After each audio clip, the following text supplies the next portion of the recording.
السلام عليكم ورحمة الله وبركاته. إن الحمد لله حمدا يليق بجلاله وكماله سبحانه وتعالى، له الحمد في الأولى والآخرة. اللهم إنا نشهدك ونشهد ملائكتك وحملة عرشك وجميع خلقك كأنك أنت الله لا إله إلا هو الواحد الأحد الفرد الصمد الذي لم يلد ولم يولد ولم يكن له كفوا أحد. ونشهد أن لا إله إلا الله وحده لا شريك له ولا نذير له ولا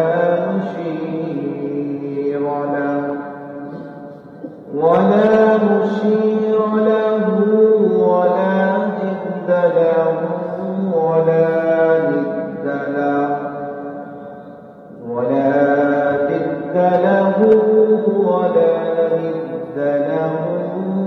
ولا مثل له ونشهد أن سيدنا وسندنا وحبيبنا وطبيبنا وأولانا ومولانا محمدا عبده ورسوله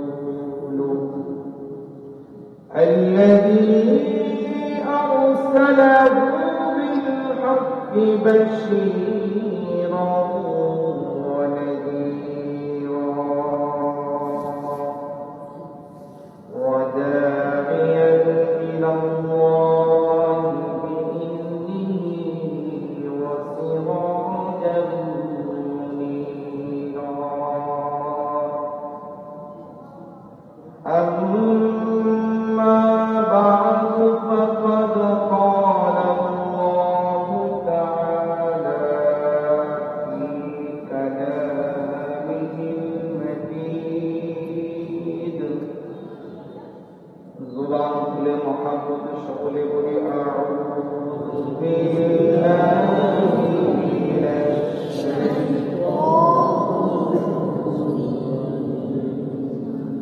أعوذ بالله من الشيطان الرجيم. بسم الله الرحمن الرحيم.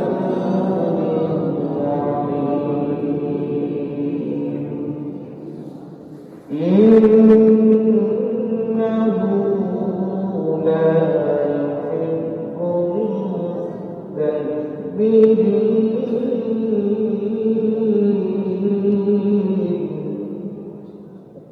صدق الله العظيم.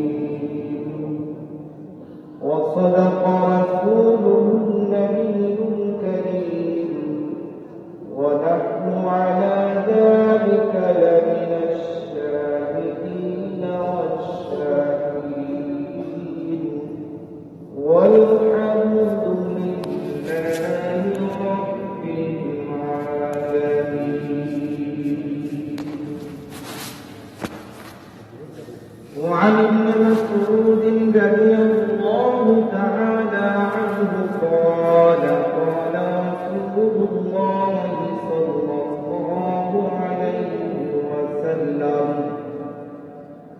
لا يدخل الجنة من كان في قلبه مثقال ذرة من كبر رواه مسلم أو كما قال النبي عليه الصلاة والسلام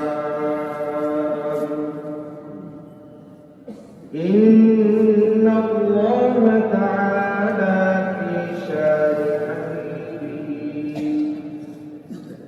إن الله وملائكته يصلون على النبي يا أيها الذين آمنوا صلوا عليه وسلموا تسليما সকলে জবান খুলে মহব্বতের সঙ্গে দরুদ ইব্রাহিম করি আল্লাহুম্মা সাল্লি আলা মুহাম্মাদিন ওয়া আলা আলি মুহাম্মাদ কামা সাল্লাইতা আলা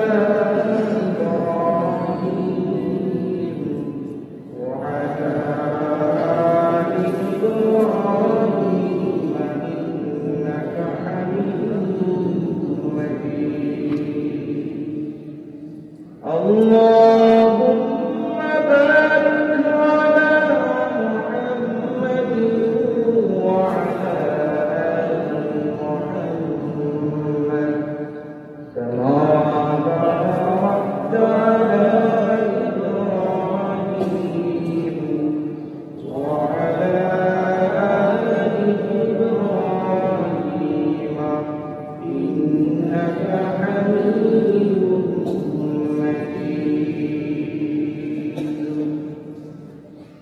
بلغ العلا بكماله كشف الدجى بجماله حسنت جميع خصاله صلوا عليه وآله कर दिया जंग उहूद में मुस्तफा दंदा शहीद के शरीअत खिलाफत हमको मिलने के लिए बलगल उला बिकमालिही कशफत दुजा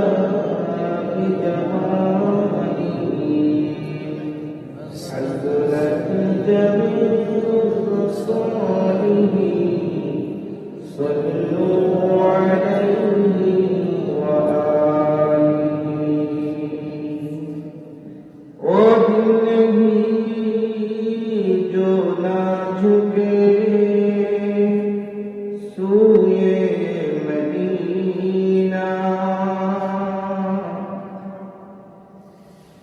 ओ जिंदगी जो ना झुके सूए मदीना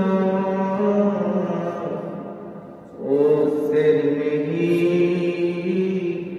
जो ना हो कुर्बानी मोहम्मद बलगल मौला बिकमालिही সকলে মহব্বতের সঙ্গে كشف الدجى بجماله حسنت جميع خصاله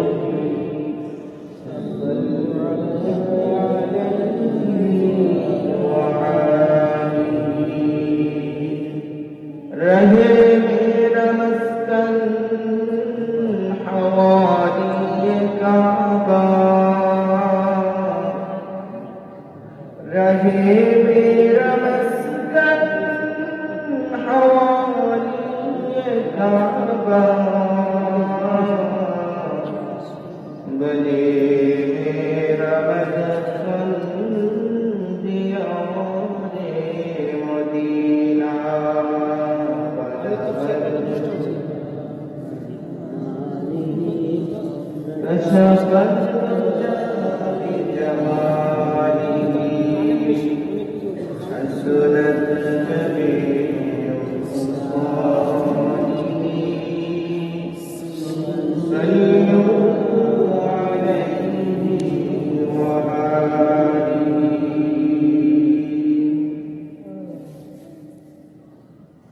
দহনগাছি কেরামতিয়া ফাজিল মাদ্রাসা কমলপুর সদর দিনাজপুরের উদ্যোগে আয়োজিত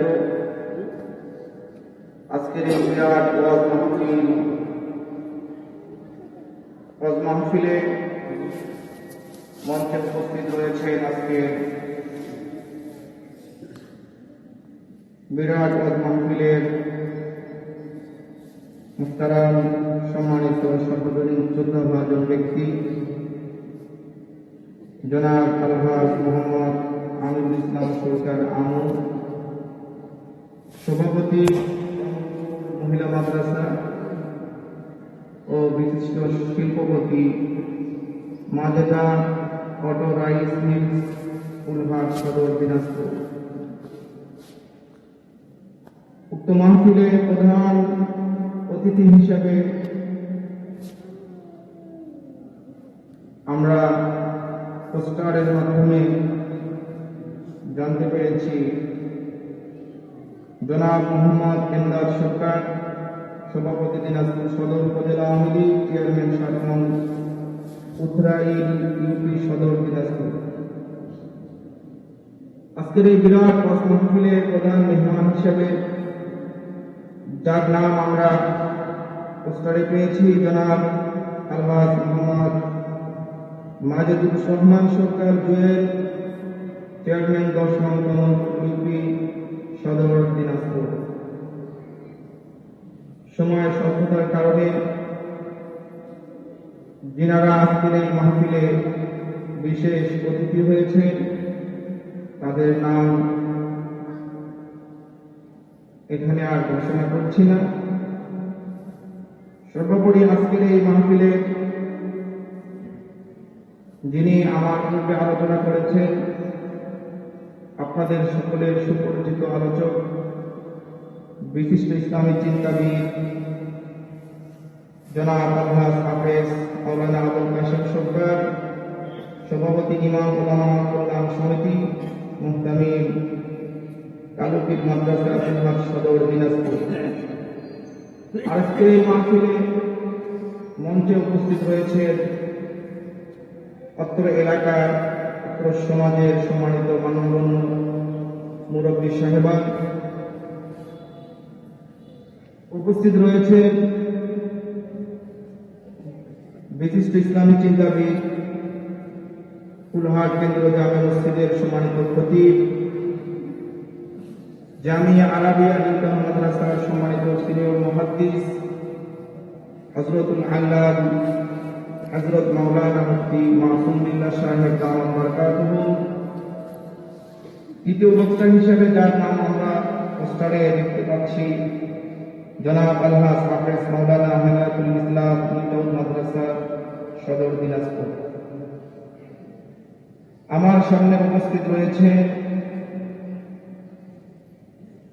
সমাজের সর্বজনীন শ্রদ্ধাভাজন মহান মুরব্বী সাহেবান, সমবয়সী আমার কলিজা টুকরা যুবক ভাইয়েরা, উপস্থিত রয়েছেন সিদ্দিকে আকবর, ফারুকে আজম, ওসমানে গনি, আলী হায়দারের উত্তরসূরি, তারেক বিন জিয়াদের উত্তরসূরি, মোহাম্মদ বিন কাসিমের উত্তরসূরি, সালাউদ্দিন আইয়ুবের উত্তরসূরি, মাহমুদ হাসান দেওবন্দের উত্তরসূরি, জাতির শ্রেষ্ঠ সন্তান হযরতে উলামায়ে ইকরাম, আয়েম্মায়ে মাসাজিদ, আয়েম্মায়ে মাদারিস, পর্দার অন্তরালে উপস্থিত রয়েছে আমার সম্মানিত মা এবং বোনেরা, আরো উপস্থিত রয়েছেন স্নেহের কচি কাছা নিষ্পাপ মাসুম বাচ্চারা। আলোচনা শুরুতেই সর্বপ্রথমে আমরা মহান মালিকের দরবারে লক্ষ কোটি শুকর ও সুজুদ জ্ঞাপন করছি, যিনি আজকে আমাদেরকে এই বড় বরকতি, বড় আজিম শান বিরাট ওয়াজ মাহফিলের এই সামিয়ানার নিচে আসবার, বসবার, আলোচনা বলা এবং শুনবার তৌফিক দিয়েছেন। সেই মুনিব, সেই মহান মালিকের দরবারে দিল থেকে সকলেই একবার শুকরিয়া আদায় করে কালিমাতুশ শুকুর বলে আলহামদুলিল্লাহ। সকল প্রশংসার মালিক তিনি, যিনি আমাকে জীবন দান করেছেন। সকল প্রশংসার মালিক তিনি, যিনি আমাকে সৃষ্টির শ্রেষ্ঠ জীব আশরাফুল মাখলুকাত ইনসান বানিয়েছেন।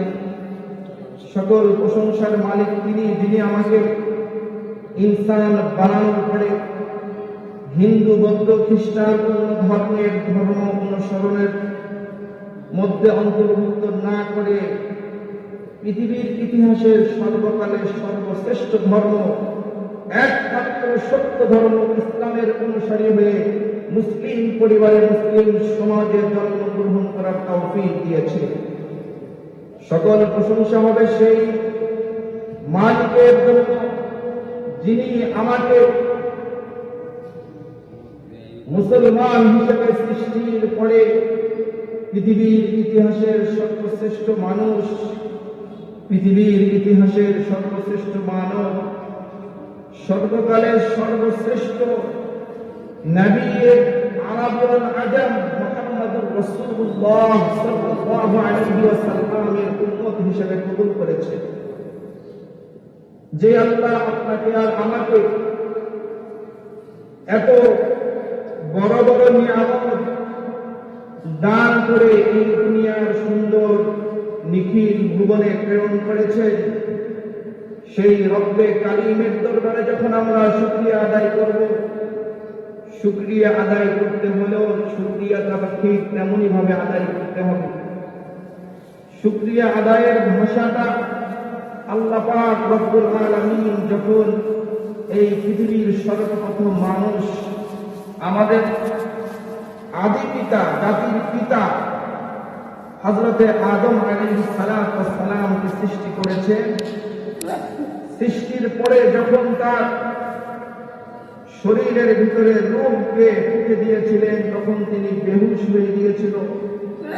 এরপরে যখন আল্লাহ পাক রব্বুল আলামিনের পক্ষ থেকে আবার জাগ্রত হওয়ার ব্যাপারে নির্দেশনা এসেছিল, সে যখন আবার পুনরায় নতুনভাবে জাগ্রত হয়েছিল, তার জবান থেকে সর্বপ্রথম কালিমার শব্দ ছিল আলহামদুলিল্লাহ। ثمانون من أمتي والأربعون من سائر الأمم। আল্লাহ নবী বিশ্ব মানবতার মুক্তির দিশারি ১,৫০০ বছর পূর্বে বললেন,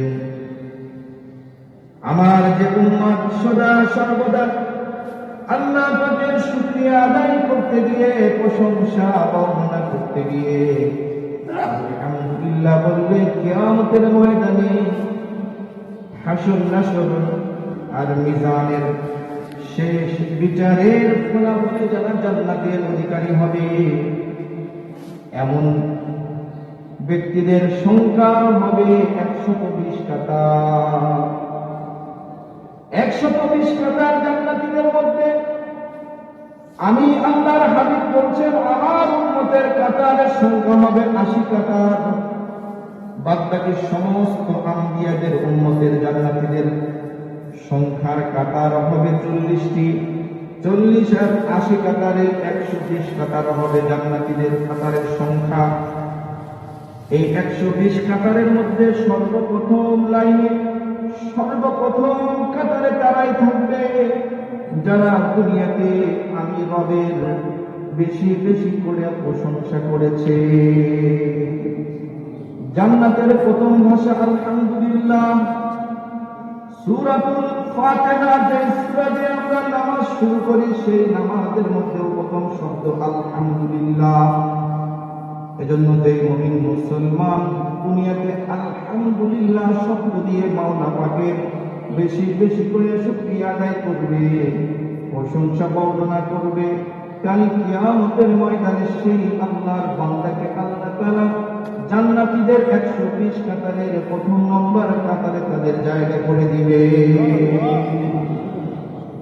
এজন্য মুসলমানদের ইমানি আওয়াজকে উঁচু করে, দিলের সমস্ত কৃপণতাকে দূর করে দিয়ে, শরীরের সমস্ত শক্তিকে এক জায়গায় জমা করে আমরা আনন্দ চিত্তে দ্বিধাহীন কণ্ঠে বলিষ্ঠ কণ্ঠস্বরে মুসলমানের ইমানে আওয়াজকে উঁচু করে দিল আর জবানকে এক করে আবারও সেই মহান মালিকের দরবারে কালিমাতুর শুকর আদায় করে বলি আলহামদুলিল্লাহ।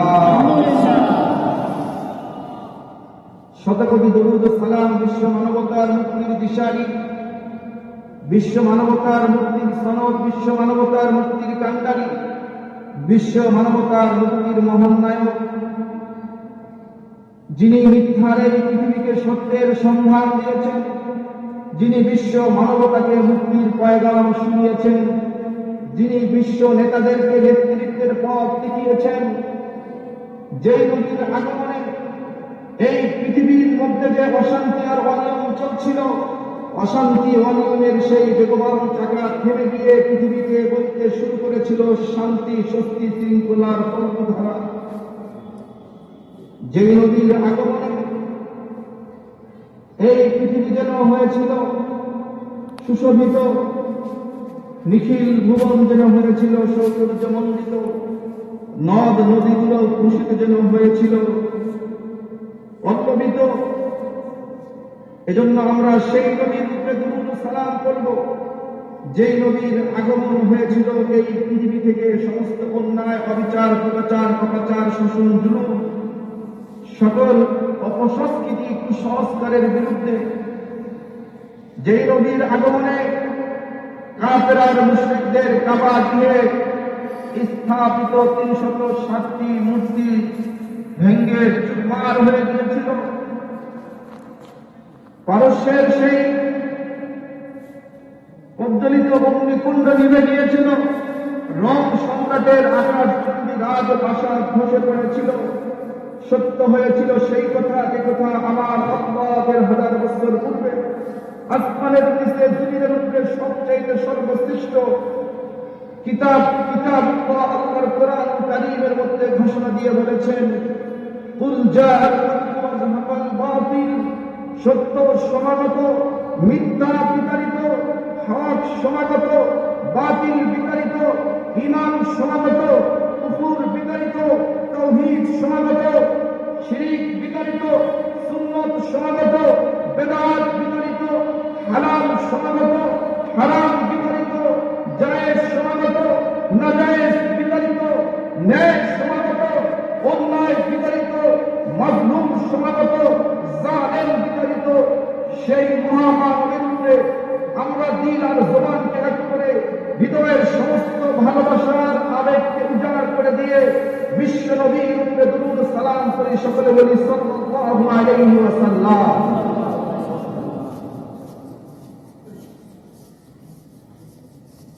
পবিত্র কোরআন কারীমের মধ্যে ১১৪টি সূরা রয়েছে। ১১৪টি সূরার মধ্যে ১৪ নম্বর সূরার নাম সূরাতুন নাহল।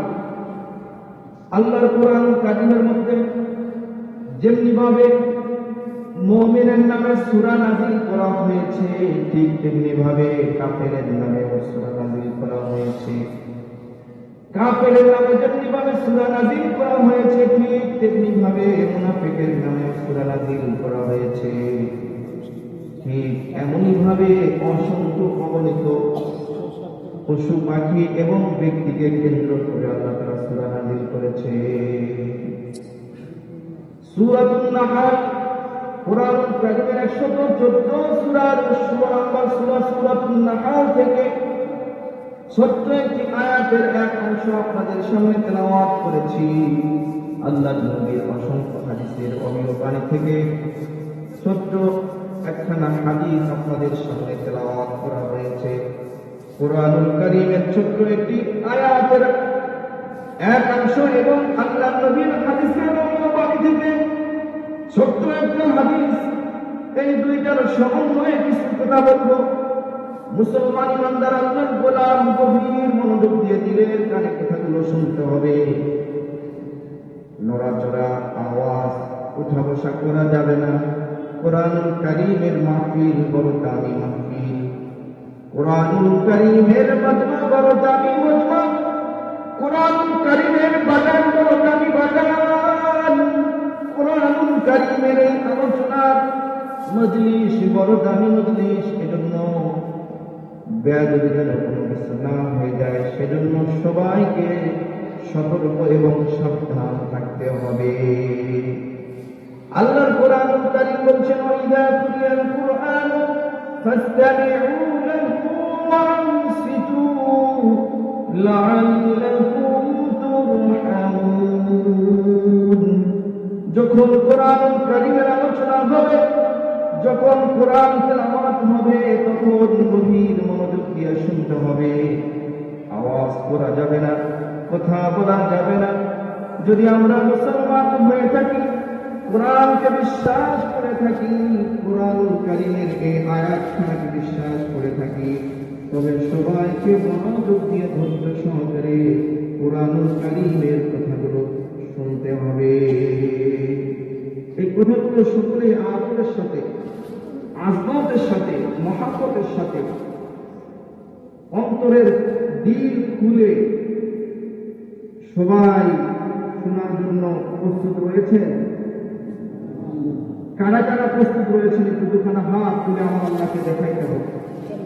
আল্লাহ তাআলা আমাদের সবাইকে কোরআনুল কারীমের আলোচনা গভীর মনোযোগ দিয়ে দিলের গানে শুনে এরপরে যা শোনা হবে সেটা যেন আমল করতে পারি, আমলের নিয়তে বলার, আমলের নিয়তে শুনবার মতো তৌফিক দান করে সকলে বলি আল্লাহুম্মা আমিন। কোরআন কারীমের আয়াত এবং হাদিস এই দুইটার সমন্বয়ে যে আলোচনা আপনাদের সামনে উপস্থাপন করব, এর পূর্বে ভূমিকা স্বরূপ কিছু কথা আমাকে বলতে হবে। কথাগুলো গভীরভাবে মনোযোগ দিয়ে সকলে শুনতে হবে। আমরা বাংলাদেশে বিভিন্ন সময়, বিভিন্নভাবে, বিভিন্ন জায়গাতে বিভিন্ন আলেম ওলামাদের মুখ থেকে কোরআন কারীম, আল্লাহ রাসূলের হাদিসের বাণী থেকে আলোচনা শুনে থাকি। সাধারণত আমরা কোরআন কারীমের আলোচনার মাধ্যমে শুধু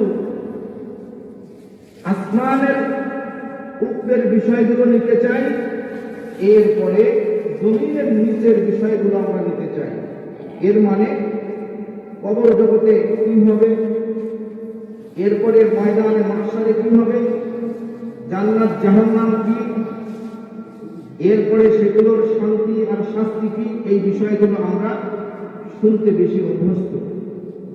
বাদবাকি এর পাশে যদি একটু ভিন্ন ধর্মের, ভিন্ন ধর্মীয় আলোচনা উপস্থাপন করা হয়, তখন আমাদের চিন্তা চেতনার মধ্যে একটু অন্যরকম ভাব চলে আসে। তখন যদি শ্রোতার দিকে তাকানো হয়,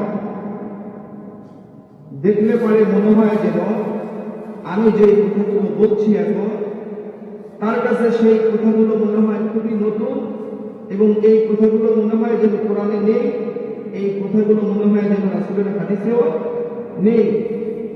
অথচ কোরআন সেই কিতাবের নাম, যেটার ভিতরে মানব জাতির জীবনের সকল সমস্যার সমাধান রয়েছে।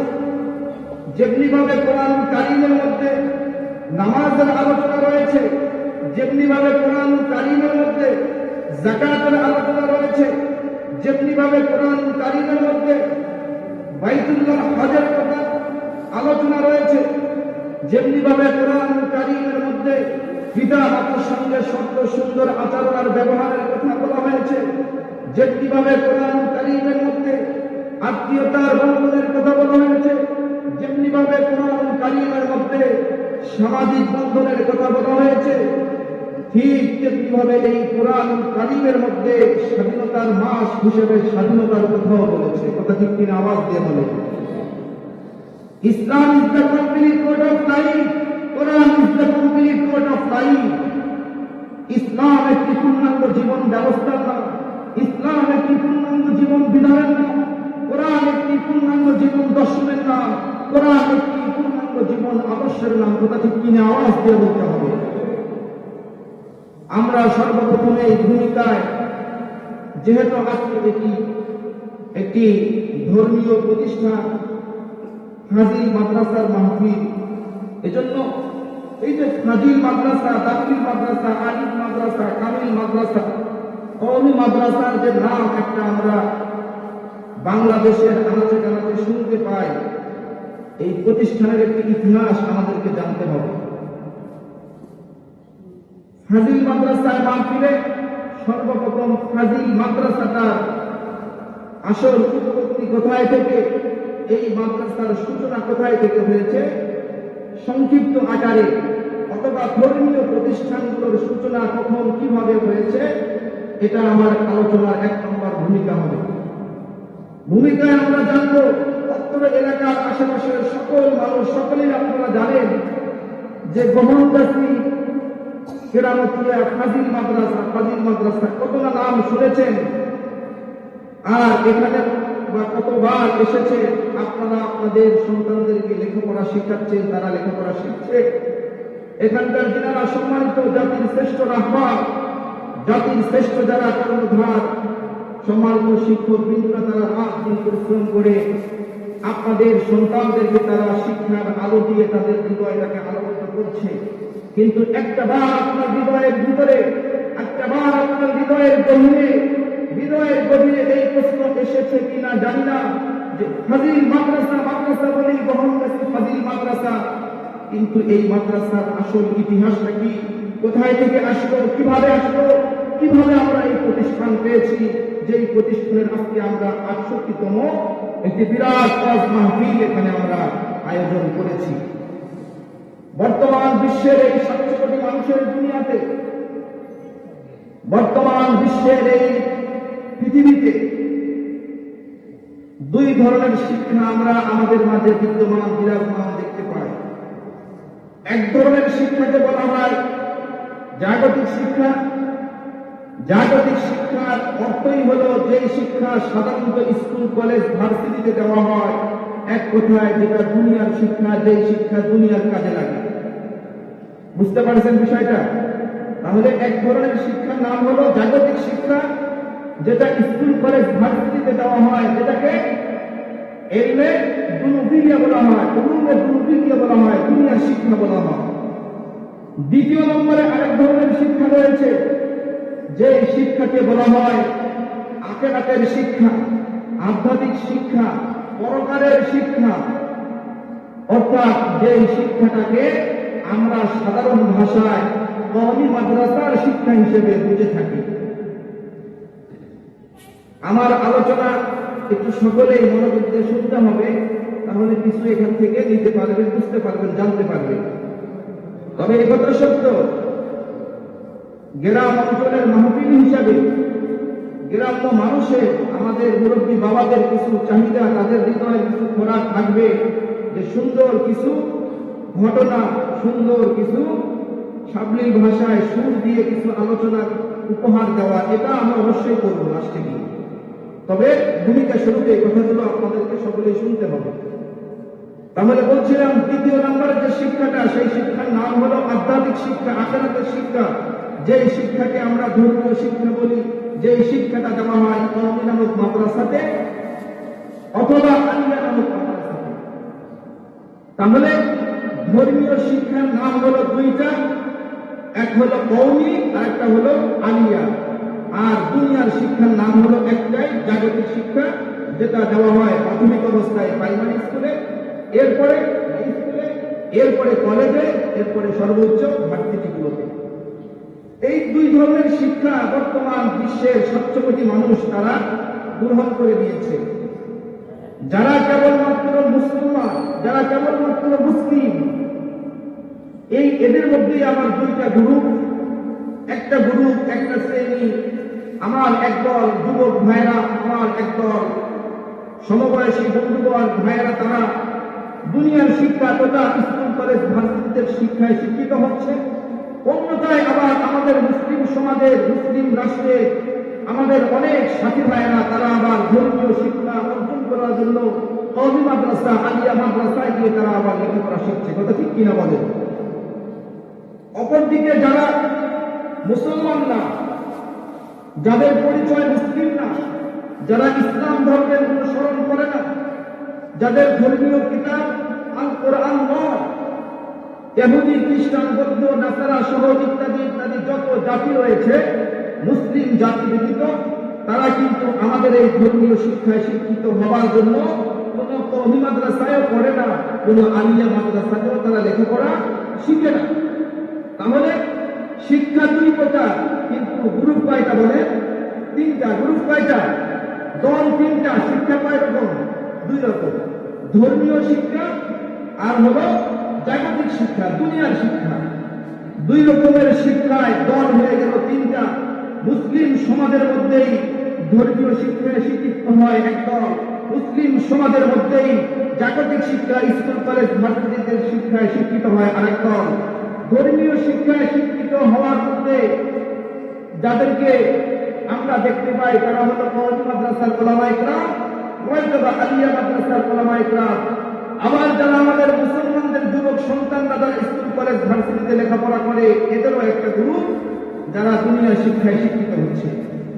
অপরপক্ষে ইসলাম ধর্মের অনুসরণ করা ব্যতীত বাকি যত অন্য ধর্ম অবলম্বী আছে তারা সকলেই দুনিয়ার শিক্ষাটাকেই তারা শুধু শিক্ষায় শিক্ষিত হয়, দুনিয়ার বিজ্ঞানেই তারা শুধু বিজ্ঞান হয়, দুনিয়ার জ্ঞানেই তারা শুধু জ্ঞানবান হয়।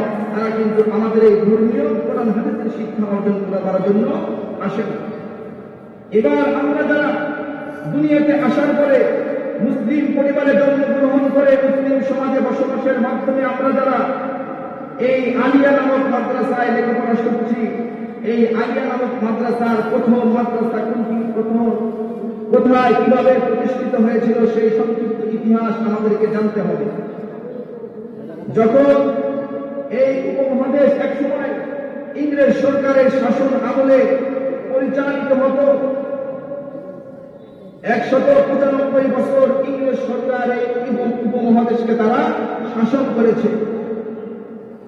1601 খ্রিস্টাব্দে যখন ইংরেজরা এই উপমহাদেশে আনাগোনা শুরু করে দিল, যাওয়া আসা শুরু করল, এরপরে এক সময় তারা 1608 খ্রিস্টাব্দে ইস্ট ইন্ডিয়া কোম্পানি 220 জন সদস্য বিশিষ্ট একটি প্রতিনিধি দল ভাস্কো দা গামার নেতৃত্বে তারা মুম্বাইয়ের সামুদ্রিক কিনারায় এসে আশ্রয় গ্রহণ করে উপমহাদেশের যারা শাসন ক্ষমতায় ছিল তাদের কাছে তারা ব্যবসা বাণিজ্যের কথা বলে এখানে তাদের কর্ম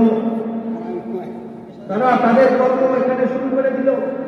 তাদের কর্ম শুরু করার পরে এভাবে ধারাবাহিকভাবে চলতেছিল। এক পর্যায়ে যখন ব্রিটিশ ইংরেজরা যখন এই উপমহাদেশের মধ্যে রাজনৈতিক অঙ্গনে তারা হস্তক্ষেপ করার কারণে তারা মুসলমানদের জান ইজ্জত আবরুকে যখন এরকম ভাবে বিভিন্ন ভাবে হামলা, এরকম ভাবে জুলুম নির্যাতন চালাইল, তখন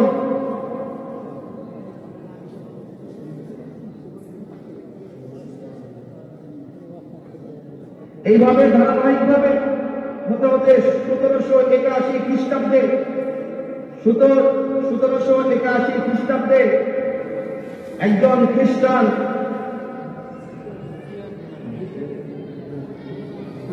শিখাই দাও 1781 খ্রিস্টাব্দে সর্বপ্রথম উপমহাদেশে কলিকাতা আলিয়া মাদ্রাসা প্রতিষ্ঠিত হয়।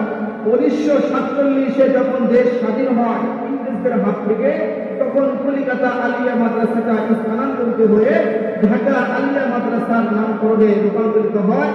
এই ঢাকা আলিয়া মাদ্রাসার পর থেকেই বাংলাদেশে এরকম ভাবে আলিয়া মাদ্রাসার সূচনা হয়। এর মধ্য থেকেই একটি মাদ্রাসার নাম হলো মোহনগাছি আলিয়া মাদ্রাসা, ফাজিল মাদ্রাসা। যেন যে কথা বলছিলাম, কোরআনুল কারীমের মধ্যে আল্লাহ পাক রব্বুল আলামিন সূরাতুন নাহলের মধ্যে ছোট্ট একটি আয়াতের একাংশে আল্লাহ বলেন, ইন্নাহু লা ইউহিব্বুল মুস্তাকবিরিন।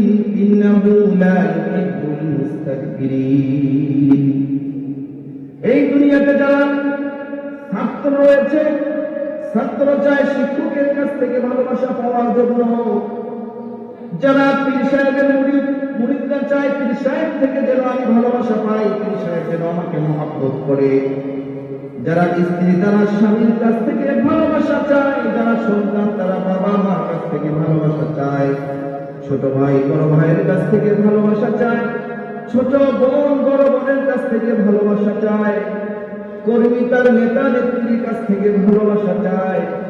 দুনিয়াতে সকলেই চায় যেন আমি আমার যারা বড় রয়েছে তাদের থেকে ভালোবাসা পাই।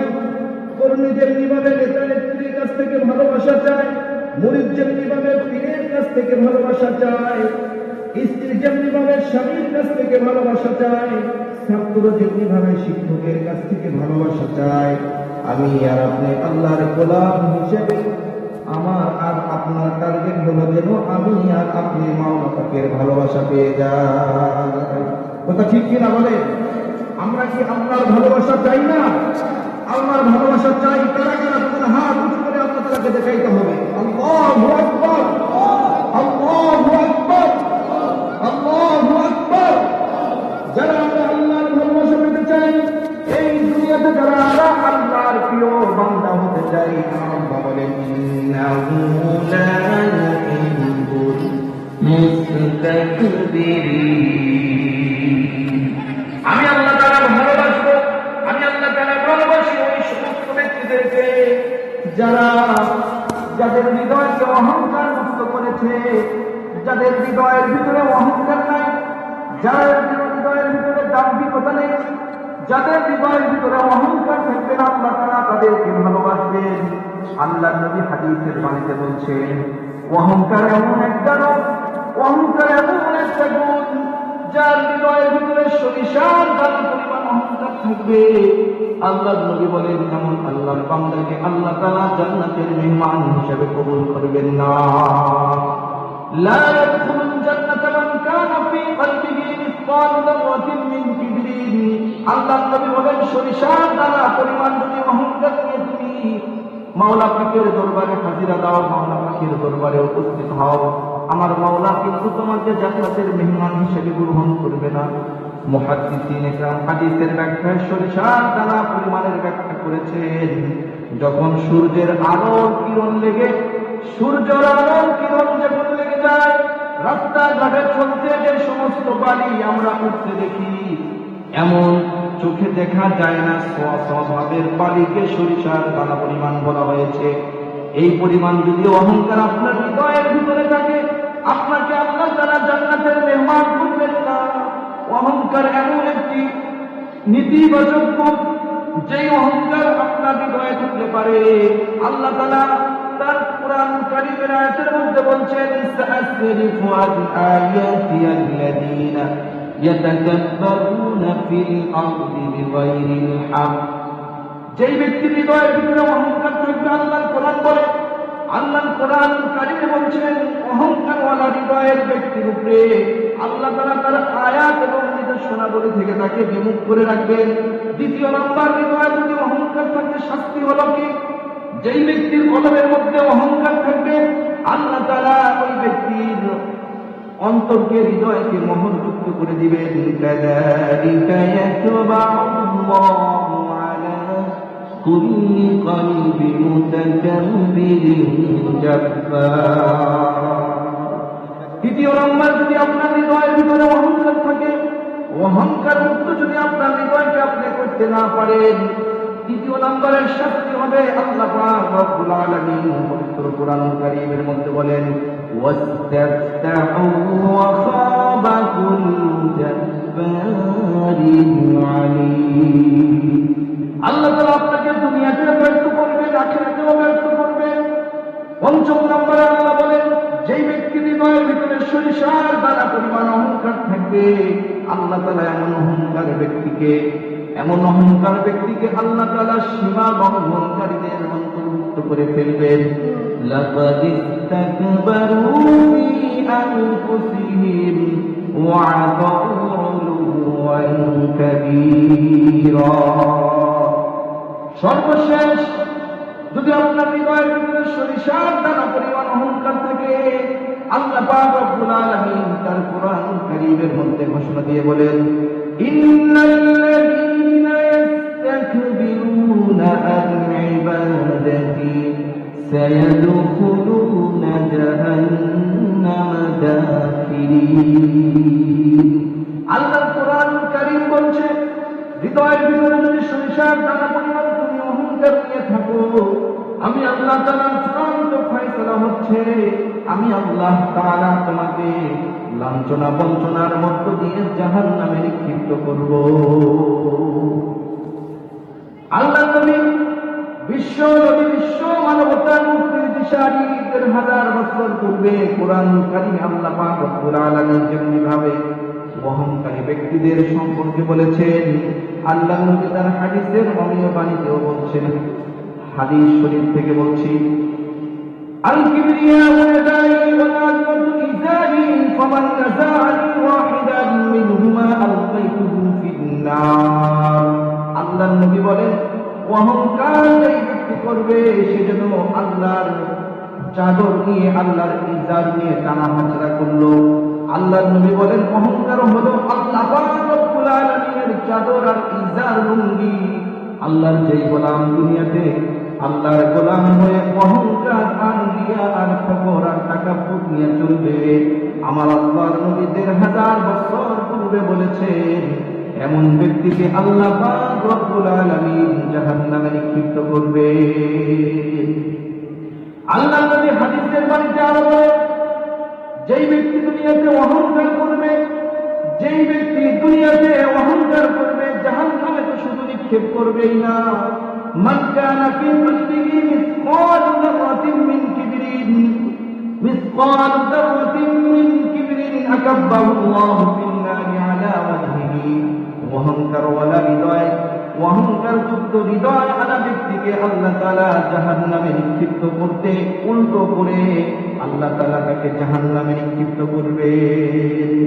আল্লাহ নবী পয়গম্বর আরবি দু জাহানের বাদশা মুহাম্মদুর রাসূলুল্লাহ সাল্লাল্লাহু আলাইহি ওয়াসাল্লাম হাদিসের বাণীতে আরো বলেন, সালাসাতু লা ইউকাল্লিমুহুমুল্লাহু ইয়াওমাল কিয়ামাতি ওয়া লা ইউযাক্কিহিম ওয়া লাহুম আযাবুন আলীম।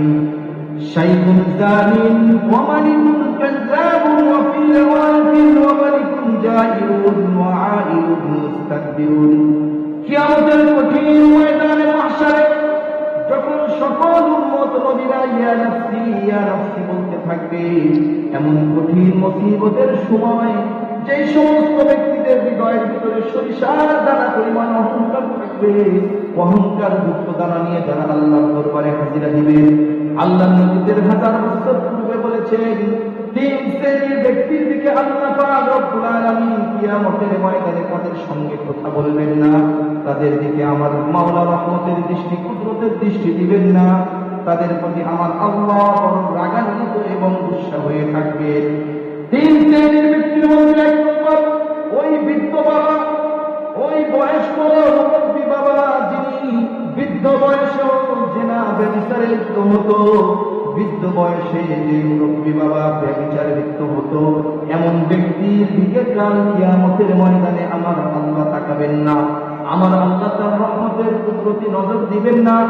২ নম্বর সেই ব্যক্তি যারা দুনিয়াতে ক্ষমতার মসনদ পেয়ে যারা জনগণের উপরে অত্যাচার আর নির্যাতন করত, ওয়া মালিকুন জাইরুন, জালেম যারা বাদশা হবে, জালেম যারা সরকার হবে, দুনিয়াতে যারা ক্ষমতার মসনদে বসে মানুষের উপরে নির্যাতন আর অত্যাচার চালাবে, কাল কিয়ামতের ময়দানে আল্লাহ পাক রব্বুল আলামিন এমন জালেম বাদশার দিকে তার প্রতি নজর দিবেন না। ৩য় নম্বরে বলছেন ওয়া আইলুন মুস্তাকবিরুন। ৩য় নম্বরে ওই ব্যক্তি যারা দুনিয়াতে জমিনে চলতে অহংকার নিয়ে চলতো, দাম্ভিকতা নিয়ে চলতো, তাদের হৃদয়ের ভিতরে অহংকার ছিল, যাদের হৃদয়ের ভিতরে ফখর থাকতো, অহংকার থাকতো, এমন ব্যক্তি দারিদ্র ছিল, গরিব ছিল, কিন্তু সমাজ যখন সে চলতো বড়দাম নিয়ে চলতো, বাবারে এমন ব্যক্তির দিকে আমার আল্লাহ ময়দানে মাহশারে তার দিকে তাকাবেন না এবং তার সঙ্গে কিন্তু কোথাও বলবেন না। অহংকার বড় মারাত্মক একটি নেগেটিভ গুণ। অহংকার মুক্ত হৃদয়ে যদি তুমি আমি মাওলা পাকের দরবারে যাই, জান্নাত তো হারাম জাহান্নামে নিক্ষেপ করবে, উল্টো দিক করে নিক্ষেপ করবে।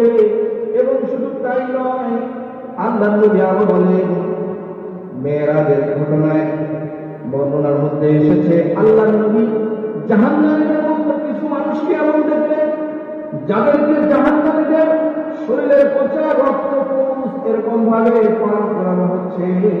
জিবরাইল আমিনকে জিজ্ঞাসা করলেন, ওগো জিবরাইল, এই সমস্ত ব্যক্তি কারা যাদেরকে জাহান্নামীদের হৃদয় থেকে, যাদেরকে জাহান্নামীদের শরীর থেকে পচা রক্ত আর পুষ পান করানো হচ্ছে? আল্লাহ নবীর এই প্রশ্নের উত্তরে জিবরাইল আমিন বললেন, এরা হলো ওই সমস্ত ব্যক্তি যারা দুনিয়াতে গিয়ে অহংকার আর দাম্ভিকতা নিয়ে চলত, আল্লাহর দরবারে হৃদয়টাকে অহংকার মুক্ত করে আসতে পারেনি, যার ফলে মাওলা পাক সিদ্ধান্ত গ্রহণ করে তাকে জাহান্নামী করেছে। আর যখন সে পিপাসায় কাতর হয়ে আত্মচিৎকার করে, তখন তার পিপাসা নিবারণের জন্য আল্লাহ জাহান্নামীদের শরীরের পচা রক্ত আর পুষ তার জন্য ব্যবস্থা করেছে। আল্লাহ নবী সুলাইমান বিন দাউদ আলাইহিস সালাতু ওয়াস সালাম হাদিসে পাকের মধ্যে এসেছে, মান কানা ফি কলবি সাহিবিকুম মিসকাল যাররাতিন মিন কিবরিন লা খাসাফতু বিহি আবাদা মিম্মা রাফাতুহু। আল্লাহ নবী সুলাইমান বিন দাউদ এক সময় মানুষ এবং ইনসান এবং পশু পাখিদেরকে আদেশ করলেন। আপনারা সকলেই জানেন সুলাইমান নবীর আদেশ কিন্তু পশু পাখিও শুনত, জিনও শুনত, ইনসানও শুনত। আল্লাহ নবী একবার তার শাহী তখ্তের উপরে ওঠার জন্য বললেন। শাহী তখ্তের উপরে যখন উঠার জন্য বললেন, 2 লক্ষ ইনসান, 2 লক্ষ জিন আর পশু পাখি যখন শাহী তখ্তার উপরে উঠল, তখ্তাটা উঁচুতে উঠতে উঠতে এত উঁচুতে উঠে গেল, এত উঁচুতে উঠে গেল যে আসমানের যারা বাসিন্দা ফেরেশতাদের তাসবিহ আর তাহমিদের আওয়াজ আল্লাহ নবী সুলাইমান বিন দাউদ শুনতে পেলেন। এরপর আল্লাহ পাকের হুকুমে সেই শাহী তখ্তা নিচে নামাইতে নামাইতে এত বেশি নিচুতে নামিয়ে ফেললেন। নিচুতে নামিয়ে ফেলার কারণে সমুদ্রের পানি যেন তার পাশ হয়ে গেল। এরপরে গায়েব থেকে আওয়াজ আসলো, আমি সুলাইমান বিন দাউদকে যেমনি ভাবে নবী হিসেবে সম্মান দিতে গিয়ে উঁচুতে উঠাইতে উঠাইতে এত উঁচুতে নিয়ে গিয়েছিলাম, আসমান ওয়ালা ফেরেশতাদের তাসবিহ তাহলিল শুনতে পাইত। এরপরে আমি তাকে নিচে নামাইতে নামাইতে এত বেশি নিচে নামিয়ে ফেলেছি, সমুদ্রের পানি তাদের পা ছুঁয়ে গেল। সুলাইমান নবীর অন্তরের ভিতরে যদি 1 সরিষার দানা পরিমাণ অহংকার থাকতো, তাকাব্বুর থাকতো, আমি আল্লাহ পাক রব্বুল আলামিন এমন অহংকার যুক্ত নবীকেও সাথ না দিয়ে তাকে যেই পরিমাণ সম্মান আর ইজ্জতের কারণে উঁচুতে তুলেছিলাম, তার চাইতেও আরো বেশি উঁচুতে নামিয়ে দিতাম।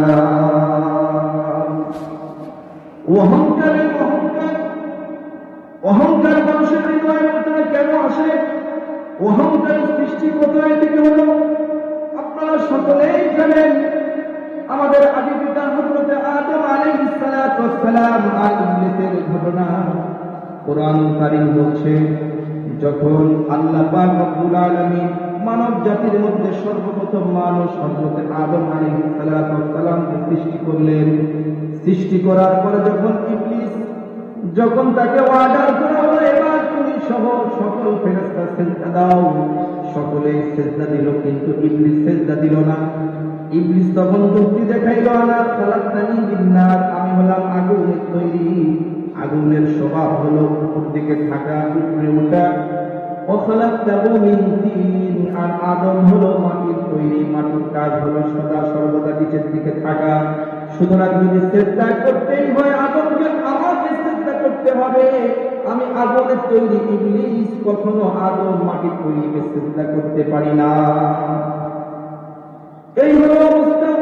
মানব দেহের ভিতরে অহংকারের প্রতিক্রিয়া কোথায় থেকে কিভাবে সৃষ্টি হয়?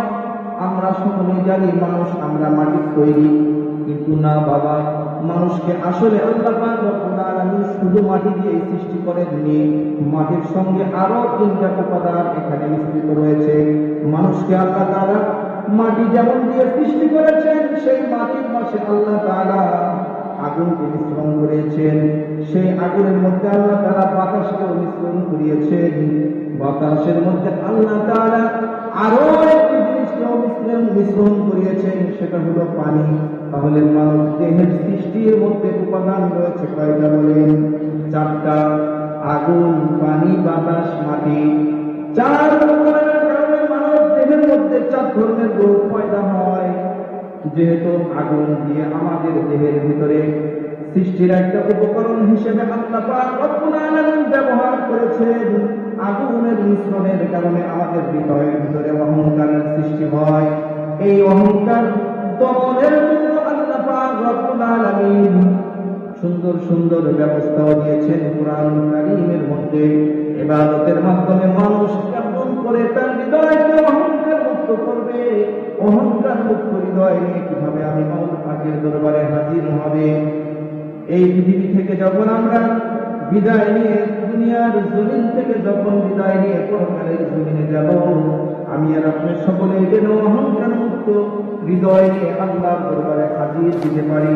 এজন্য আল্লাহ পাক রব্বুল আলামিন যেমনিভাবে আগুনের মিশ্রণের কারণে আমাদের হৃদয়ের ভিতরে অহংকার হয়, সেই অহংকার দমনের জন্য সর্বপ্রথম যে ইবাদতের শিক্ষা আমাদেরকে দিয়েছেন, সেই ইবাদতের নাম হলো নামাজ। সেই ইবাদতের নাম কি বলে?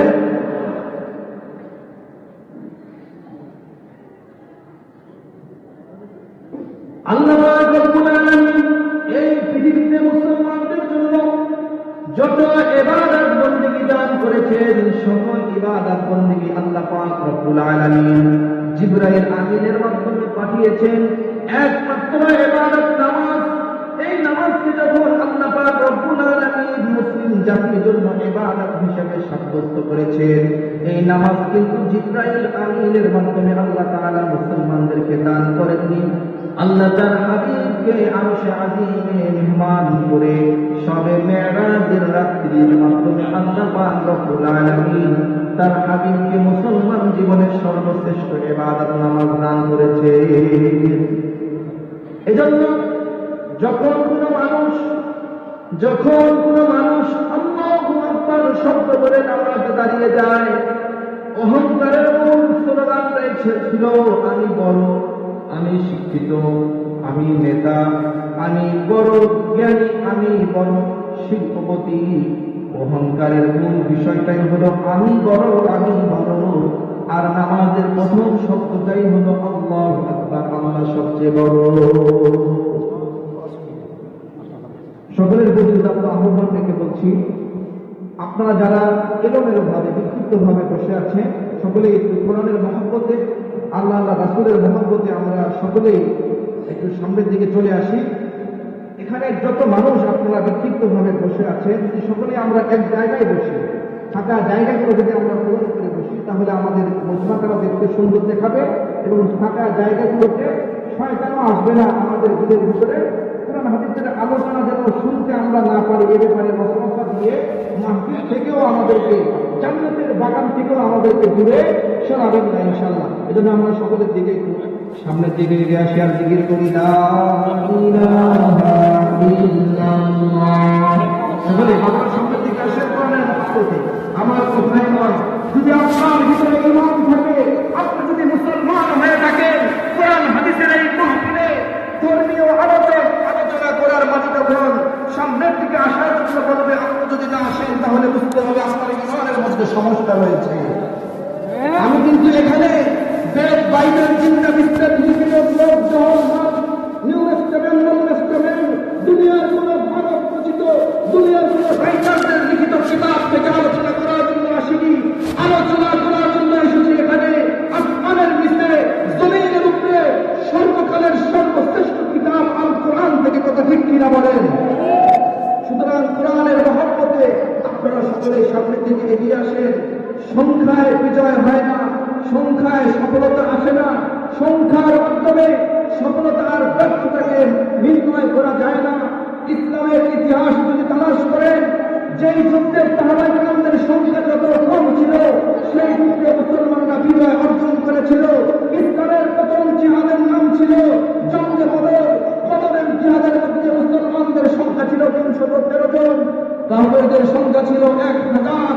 নিরস্ত্র নিরন্ন 313 জন সাহাবী যখন রাতের বেলায় আল্লাহর এই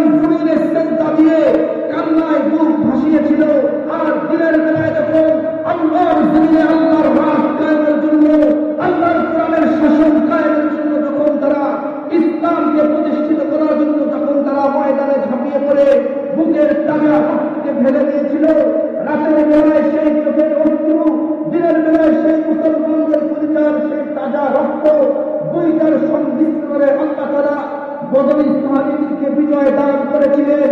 1000 কাফের তখন তারা ইস্তেমাউত হয়ে পরাজিত হতে বাধ্য হয়েছিল। কথা ঠিক কিনা বলেন? মুসলমান, আমি এমন কোনো আলোচক নয়, সমস্ত মানুষ যদি চলে যান, একজন ব্যক্তি যদি কোরআন হাদিসের আলোচনা শোনার জন্য বসে থাকেন, একজন ব্যক্তিকে নিয়েই আমি কোরআন হাদিসের আলোচনা আমার সময়টুকু মধ্যে করে যাবো ইনশাআল্লাহ।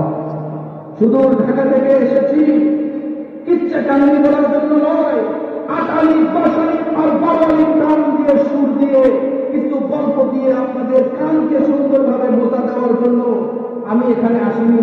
মুসলমান উম্মত, আজকে আপনাদের মাঝে এসেছিলাম আমি আপনাদেরকে কিছু হৃদয়ের খবর দেওয়ার জন্য।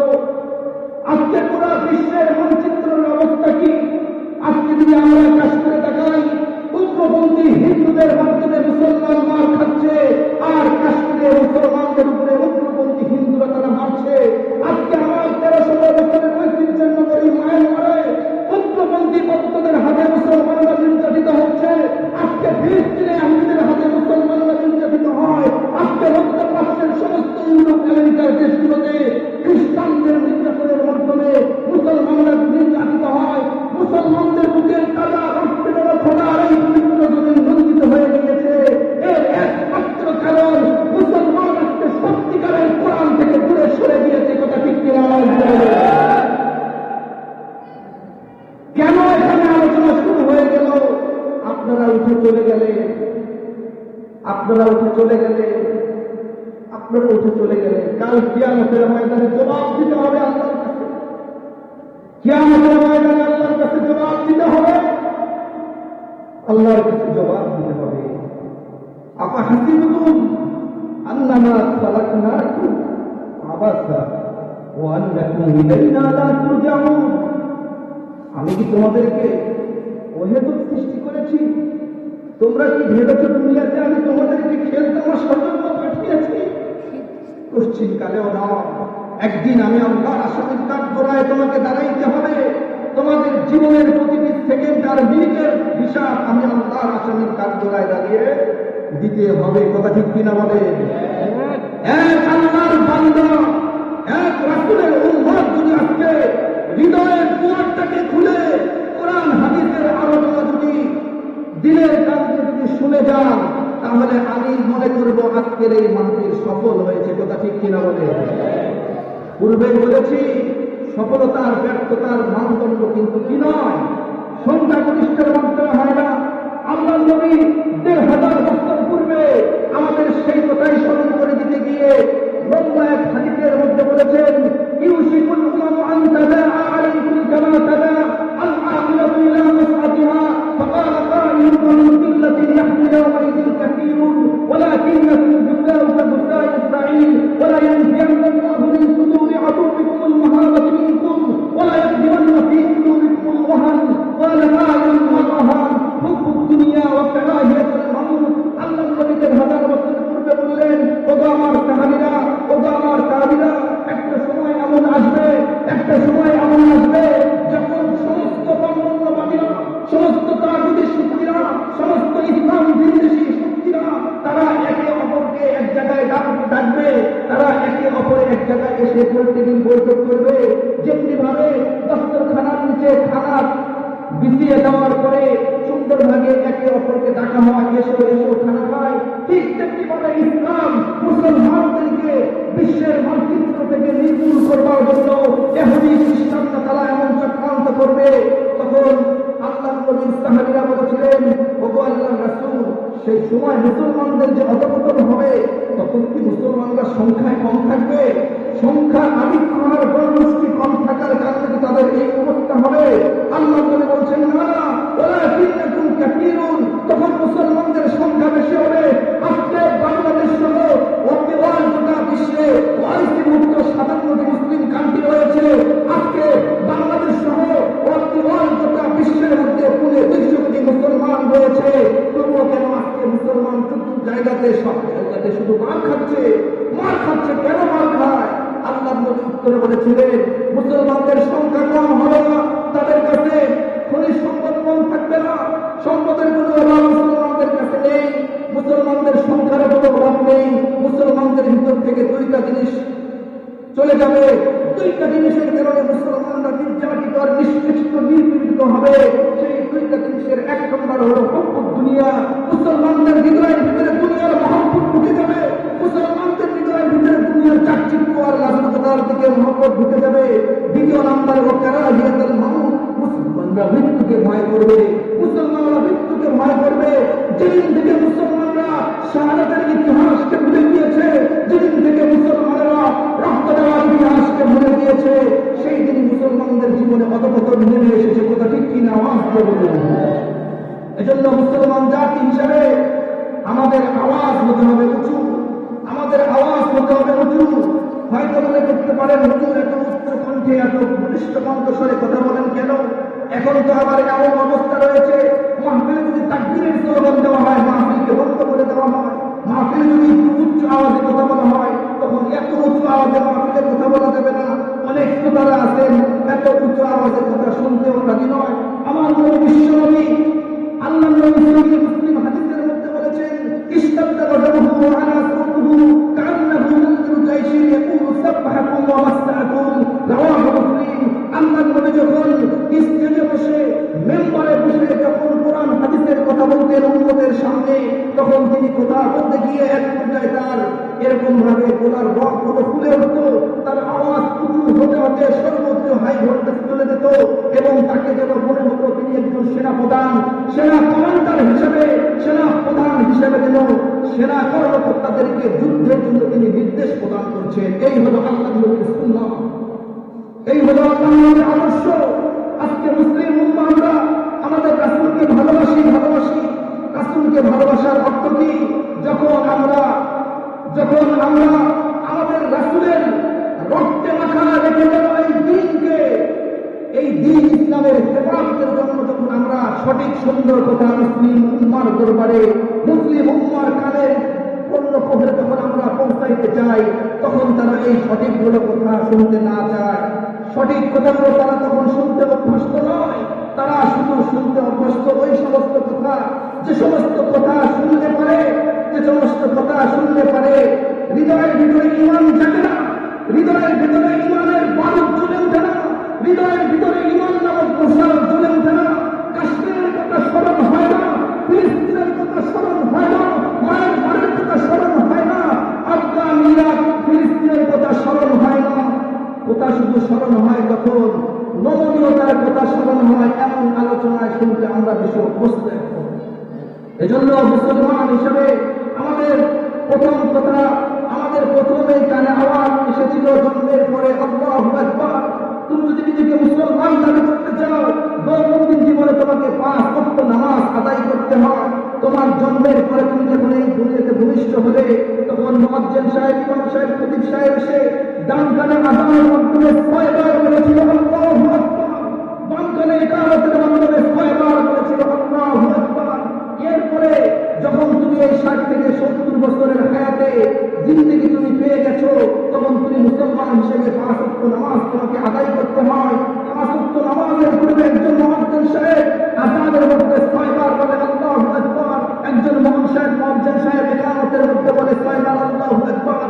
এরপরে যখন তুমি ফজরের 2 রাকাত ফরজ নামাজ শুরু করো, 2 রাকাত ফরজ নামাজ আদায় করতে তোমাকে 11 বার বলতে হয় আল্লাহু আকবার। এরপরে যখন তুমি জোহরের 4 রাকাত নামাজ শুরু করো, 4 রাকাত নামাজ তোমাকে 22 বার বলতে হয় আল্লাহু আকবার। এরপরে যখন তুমি আবার আসরের নামাজ 22 বার বলতে হয় আল্লাহু আকবার। এরপরে যখন তুমি আবার মাগরিবের নামাজ তোমাকে 17 বার বলতে হয় আল্লাহু আকবার।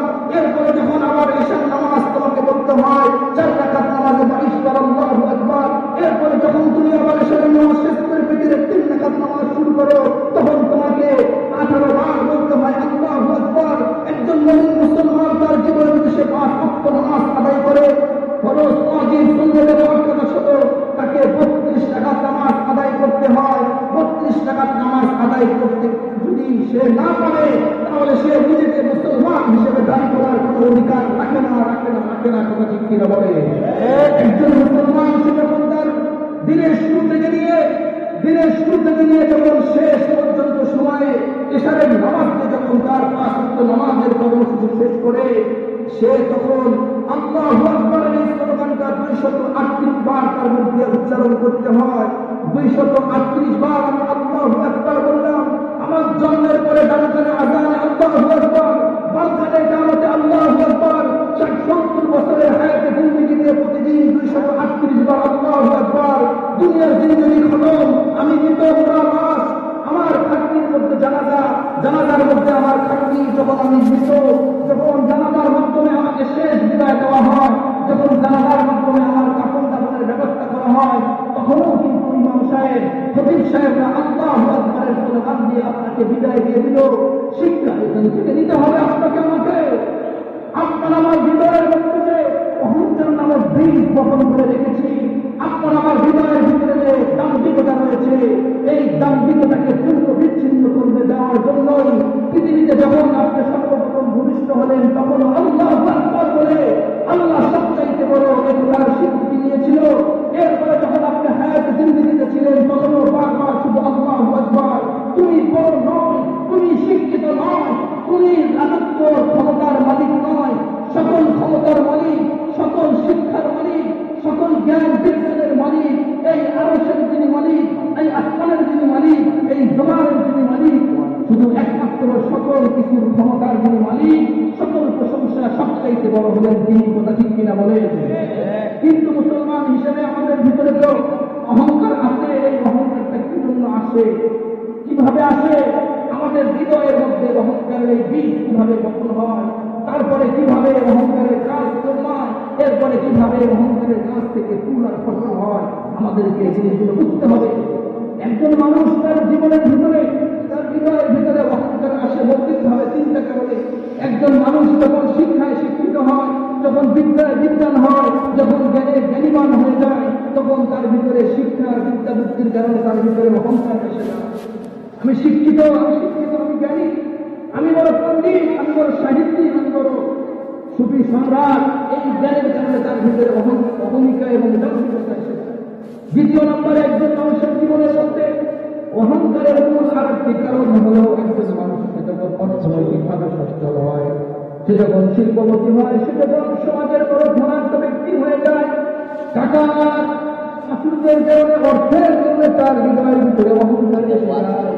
তৃতীয় নম্বরে একজন ব্যক্তি যখন সে ক্ষমতার মস্তকে বসে, ক্ষমতার মস্তকে যখন বসে, ক্ষমতার চেয়ারে যখন সে বসে, তখন সে চেয়ারে থাকে, চিন্তার কারণে মানব জাতির জীবনের ভিতরে অহংকার আসে। এই কথা শুধু আমার মুখের কথা নয়, এটা কোন দুনিয়ার লেখকদের রাইটারদের কথা নয়, এটা স্বয়ং কোরআন কারীম বলছেন। অর্থের কারণে মানব জাতির জীবনে অহংকার আসে।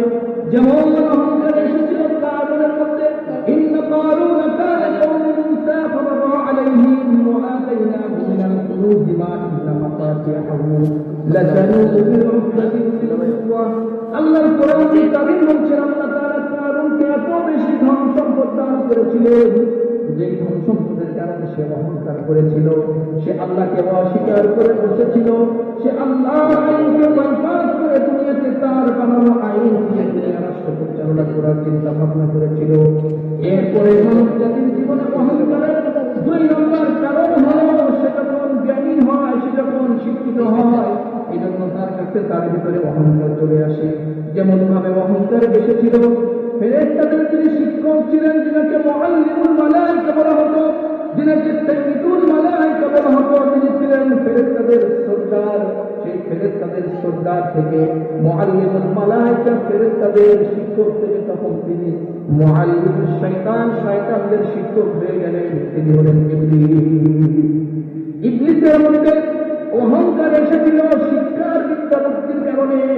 ইবলীস কেমনটা বিদ্যা বুদ্ধি আর কেমনটা শিক্ষায় শিক্ষিত ছিল, যখন ইবলীস আল্লাহর হুকুম অমান্য করে আদমকে সিজদা দেওয়ার না দেওয়ার কারণে যখন তিনি জান্নাত থেকে চিরদিনের জন্য বহিষ্কার হয়ে জাহান্নামে হয়ে যাচ্ছে, তখন তার এই দিন আর বিশ্বাস আর জ্ঞান বিজ্ঞান করতে পেরে যায় যে আমার আল্লাহ, তিনি আমার সৃষ্টিকর্তা, যিনি আমার মহান মালিক, তিনি তো অহংকারীকে পছন্দ করেন না, তিনি তো রাগকে পছন্দ করেন না। সুতরাং যদিও আমি আদমকে সেজদা না করার কারণে আল্লাহ আমাকে জান্নাত থেকে বের করে জাহান্নামের অধিবাসী করছেন, কিন্তু আমার মনে পানে একটা বিশ্বাস আছে, এমন তো অবস্থায় যদি আমি আল্লাহর কাছে কোনো কিছু আবদার করি আল্লাহ আমাকে দান করবে। এই বলে ইবলিস তখন আল্লাহর কাছে চিন্তা ফরিয়াদ করেছিল। সেটা বলা উদ্দেশ্য নয়, ইবলিস সে অহংকার করেছিল তার বিদ্যা বুদ্ধির কারণে। তৃতীয় নম্বরে এই দুনিয়াতে মানব জাতির জীবনে অহংকার আসার মূল কারণ হলো ক্ষমতার মস্তকের কারণে। যখন ক্ষমতার মস্তকে বসে মানুষ তখন অহংকারী হয়ে যায়, মানুষ তখন বড় দাম্ভিক হয়ে যায়, যেমনটা অহংকার করেছিল ফেরাউন। সকলে জানেন যখন ফেরাউনকে কালেমার দাওয়াত দেওয়া হয়েছিল, ফেরাউন কি বলেছিল? আনা রাব্বুকুমুল আ'লা মা লাকুম মিন ইলাহিন গায়রু, আমি তো জানি এই পৃথিবীর মধ্যে আমি সবচাইতে বড় খোদা, সকল ক্ষমতার মালিক আমি, সকল ক্ষমতার মস্তকের মালিক আমি, সকল বাদশার বাদশা আমি, সকল সম্রাটের সম্রাট আমি। ফেরাউনকে যখন মূসা আলাইহিস সালাম দাওয়াত দিয়েছিল, ফেরাউন তখন সেই দিন নিজেকে বড় খোদা দাবি করে বসেছিল। একমাত্র কারণ ছিল ক্ষমতার মতলব, ক্ষমতার মতলব। এই পৃথিবীতেও ঠিক কিভাবে চিনতে এই মানুষ তারা অহংকার করে। এজন্য আমার শিক্ষিত বাবারা, আমার শিক্ষিত ভাইয়েরা, তোমরা যারা শিক্ষিত হয়েছ, শিক্ষার কারণে অহংকার করবে না। শিক্ষার কারণে যদি অহংকার করো তুমি, তাহলে ইবলিস থেকে শিক্ষা নিতে হবে। ইবলিস যেমনি ভাবে শিক্ষার কারণে অহংকার করে সে জান্নাত থেকে চিরদিনের জন্য বিতাড়িত হয়েছিল, আল্লাহর রেজামন্দি থেকে চিরদিনের জন্য মাহরুম হয়েছিল। তুমি জ্ঞান বিজ্ঞান শিক্ষায় শিক্ষিত হয়ে যদি তুমি অহংকার করো, তোমাকেও কিন্তু আল্লাহ পাক রব্বুল আলামিনের রহমত আর বরকত থেকে চিরদিনের জন্য বঞ্চিত হতে হবে। দ্বিতীয় নম্বরে আমরা দুনিয়ার এই সমাজের শিল্পপতি বাবারা, তোমরা যদি শিল্পপতি হওয়ার কারণে, অর্থনৈতিকভাবে বড় সম্পদশালী হওয়ার কারণে তোমরা যদি অহংকার করো, তোমাদের কাছে আমার আবদার রইল, তোমাদের কাছে আমার হৃদয় থেকে হৃদয়ের সব ভালোবাসা কামে উজাড় করে দিয়ে তোমার ধরে বলে গেলাম, দু পা ধরে বলে গেলাম, তুমি যদি বড় শিল্পপতি হওয়ার কারণে নিজেকে অহংকারীদের তালিকায় অন্তর্ভুক্ত করে ফেলো, তাহলে আজকের এই মাহফিল থেকে সিদ্ধান্ত গ্রহণ করো, আমি আমার অর্থের জন্য আর কখনো কোনোদিন গরিব ব্যক্তিদের উপরে নির্যাতন করবো, অত্যাচার করবো না, তাদেরকে আর কখনো কোনোদিন তুচ্ছ-তাচ্ছিল্য করবো না। আর যদি এমনটা তুমি না করো, তাহলে শিক্ষা নয়, শিল্পপতি হওয়ার কারণে, বড় ধনী ব্যক্তি হওয়ার কারণে যেমনি ভাবে কারণকে আল্লাহ তাআলা দুনিয়াতেও লাঞ্ছিত করেছে, আখিরাতেও লাঞ্ছিত করবে, ঠিক তোমার সেই অবস্থা হবে। এই জন্য তুমি যদি বড় শিল্পপতি হয়েও থাকো, শিল্পপতি হওয়ার ফলে যদি তোমার হৃদয়ের ভিতরে অহংকার আসে, তোমাকে তাহলে কারণের সেই ইতিহাস থেকে শিক্ষা গ্রহণ করতে হবে। তৃতীয় নম্বরে যারা দুনিয়ার ওয়ার্ড থেকে শুরু করে নিয়ে রাষ্ট্রের সর্বোচ্চ পর্যায় পর্যন্ত আমার এই ঘোষণা শুধু কেবলমাত্র একটি ওয়ার্ড কাউন্সিলর বা কোনো মেয়র বা উপজেলা চেয়ারম্যান বা একটি থানার এমপি বা একজন জেলা মিনিস্টার থেকেও নয়। আমার এই বাণী, আমার এই সমাবেশ উচ্চারণ হল রাষ্ট্রের যিনি সর্বোচ্চ ক্ষমতার আসনে অধিষ্ঠিত হয়ে রয়েছে, রাষ্ট্রের যিনি প্রেসিডেন্ট পদে রয়েছে, এরপরে সাংবিধানিকভাবে 2 নম্বর স্থানে রয়েছেন আমাদের মাননীয় প্রাইম মিনিস্টার। আমি একজন ওয়ার্ড কমিশনার থেকে নিয়ে প্রেসিডেন্ট মাননীয় প্রাইম মিনিস্টার পর্যন্ত সবাইকে বলতে চাই, যদি দুনিয়াতে ক্ষমতার মস্তদের কারণে, ক্ষমতার চেয়ারে বসবার কারণে যদি তুমি তোমার ভিতরে অহংকার চলে আসে, আর যদি তুমি নিজেকে অহংকার আর দাম্ভিককে দুনিয়াতে চলতে থাকো, চলতে চলতে তুমি যদি ক্ষমতার মস্তদের কারণে সাধারণ জনগণের উপরে জুলুম অত্যাচার আর নির্যাতন করো, তাহলে তুমি ফিরআউন থেকে শিক্ষা গ্রহণ করো। হাত্তা ইযা আদরাকাহুম গরাকু ক্বালা আমানতু আন্নাহু লা ইলাহা ইল্লা আল্লাযী আমানাত বিহি বানু ইসরাঈল। ফিরআউনকে যখন আল্লাহ তাআলা 400 বছর ছাড় দিয়েছিল, ছাড় দেওয়ার পর যখন আল্লাহ তাআলা ফিরআউনকে শুধু ছাড় দিয়েছে, শেষ পর্যায়ে গিয়ে যখন আমি রবের উপরে ঈমান আনি, তখন কিন্তু আমার আল্লাহ তাকে মৃত্যুতে ঝুলিয়ে মেরেছে। এজন্য দুনিয়ার যারা ক্ষমতার মধ্যে থাকে তাদের উদ্দেশ্যে বলতে চাই, তোমাদেরকে আল্লাহ তাআলা ছাড় দেন কিন্তু ছেড়ে দেবেন না। এজন্য যদি ক্ষমতার মস্তদের কারণে তোমাদের দুনিয়ার ভিতরে সরিষার দানা পরিমাণ অহংকারের শিকার, সরিষার দানা পরিমাণ অহংকার নিয়ে যদি তুমি তোমার খোদার দরবারে হাজিরা দাও, তোমার জন্য কিন্তু জাহান্নাম ওয়াজিব হয়ে যাবে, জান্নাত হারাম হয়ে যাবে। এজন্য ও দুনিয়ার ক্ষমতার মসনদওয়ালারা, তোমাদের ব্যাপারে আজকের এই পবিত্র মাহফিল থেকে, আজকের এই ফাজিল মাদ্রাসার বিরাট মাহফিল থেকে প্রাপ্ত আহ্বান, হৃদয়ের মধ্য থেকে সমস্ত অহংকার গুলো দূর করিয়ে দাও। পারবেন ইনশাআল্লাহ সকলে? নামাজ আমাদের জন্য তারা দান করেছেন, এই নামাজ হলো সর্বশ্রেষ্ঠ ইবাদত। ফাইন্নাস সালাত জামিআতুন লিআহকামিশ শুকরি ওয়াল কলবি ওয়াল বাদানি ওয়াল হাওয়ারি। আল্লাহ তাআলা মানুষকে গোলাম হিসেবে সৃষ্টি করেছেন, একমাত্র আল্লাহর গোলামের দাসত্বের জন্য। এই পৃথিবীতে আমরা গোলাম হিসেবে মালিকের দরবারে গোলাম হয়ে গোলামত্বকে ফুটিয়ে তুলবার জন্য, গোলাম হিসেবে গোলামের পরিচয় দেওয়ার জন্য যত ইবাদত বন্দী রয়েছে, আল্লাহ পাক রব্বুল আলামিন বলেন সবচেয়ে গোলামের জন্য পরিচয় দেওয়ার উত্তম নমুনা হলো নামাজ। এই নামাজের মধ্যে অনেকগুলি শিক্ষা রয়েছে, এর মধ্যে সবচাইতে বড় একটি শিক্ষা হলো নামাজ আমাদেরকে ভ্রাতৃত্ব, সাম্য এবং ভালোবাসার শিক্ষা দেয়। একজন মানুষ সে যত বড়ই শিল্পপতি হোক না কেন, একজন মানুষ সে যত বড়ই জ্ঞানী গুণী হোক না কেন, একজন মানুষের যত বড়ই ক্ষমতার অধিকারী হোক না কেন, যখন সে নামাজে এসে দাঁড়িয়ে গেল, আমার আল্লাহ দরবারে কানটা ধরে সে আল্লাহু আকবার বলে গোলামের মতো দাঁড়িয়ে গেল। এমন তো অবস্থায় তার সামনে এসে দাঁড়িয়েছে একজন রিক্সা চালক, একজন ভ্যান চালক, একজন খেতে খাওয়া মেহনতি পরিশ্রমী একজন মানুষ। সে দুটো খাবার জোগাড় করতে যাওয়ার কষ্ট হয়, এমন মানুষ যদি তার সামনে দাঁড়ায়, নামাজের উপস্থিত দেয় যে হঠাৎ করে যদি সেই গরিব ব্যক্তি বাবাজির পাটা যদি প্রধানমন্ত্রী অথবা মিনিস্টার অথবা এমপি অথবা সমাজের বড় ধনাত্ম শিল্পপতি ব্যক্তির মাথায় বা শরীরে লেগে যায়, নামাজের পরে কিন্তু ওই মহান বড় ব্যক্তি সেই গরিব দুঃখী মানুষকে কথা বলতে পারবে না, নামাজে কেন তোমার পা আমার শরীরে লেগেছে। এটা হলো নামাজ। এটা তোমার অফিস আদালত নয়, এটা বঙ্গভবন গণভবন নয়, এটা জাতীয় সংসদ ভবন নয়, এটা আল্লাহর ঘর মসজিদ। ইতিহাস বলে, কবি কবির ভাষায় বলছেন, একই সপ্তে খালে হো গয়ে মাহমুদ আয়াস, না কোই বান্দা রহা और না কোই বান্দা নওয়াজ। সম্রাট মাহমুদ তিনি ছিলেন বড় সম্রাট, তার গোলাম তার চাকর ছিল আয়াস। আয়াস গোলাম এবং সম্রাটের মধ্যে সম্পর্ক কেমন ছিল? তাদের মধ্যে সম্পর্ক এমন ছিল যেমন দুনিয়াতে দুইজন গভীর নিবিড় মনে প্রাণের বন্ধুদের মধ্যে যেমন সম্পর্ক থাকে, মালিক আর গোলামের মধ্যে যেন তেমন সম্পর্ক ছিল। আর এজন্য দুজনই আল্লাহর জান্নাতের মালিক হয়ে গিয়েছে। এজন্য নামাজ আমাদেরকে সবচাইতে গুরুত্বপূর্ণ যে শিক্ষা, সামাজিক ভ্রাতৃত্ব এবং ভালোবাসার শিক্ষা আমাদেরকে নামাজ দেয়। এজন্য আমরা সকলেই আজকে মুসলিম মিল্লাতের অধঃপতনের মূল কারণ হলো আমরা মসজিদকে ছেড়ে দিয়েছি, আমরা কোরআনকে ছেড়ে দিয়েছি। আমরা কোরআন দিয়ে নামাজ পড়ি, কিন্তু আমরা কোরআন দিয়ে ব্যক্তি জীবন চালাইতে চাই না। কোরআন দিয়ে নামাজ পড়ি আমরা, কিন্তু কোরআন দিয়ে পরিবার চালাইতে ইচ্ছুক নয়।